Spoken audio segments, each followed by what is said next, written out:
మీకు మీ కుటుంబ సభ్యులకు వినాయక చవితి శుభాకాంక్షలు. నమస్తే కోనసీమ.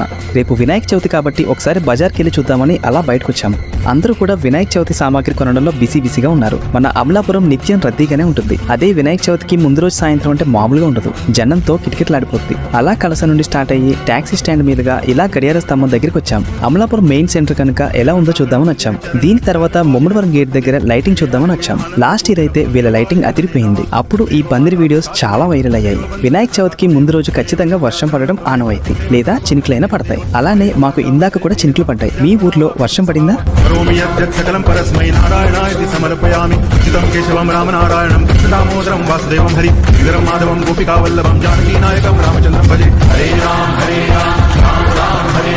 హరే కృష్ణ హరే కృష్ణ కృష్ణ హరే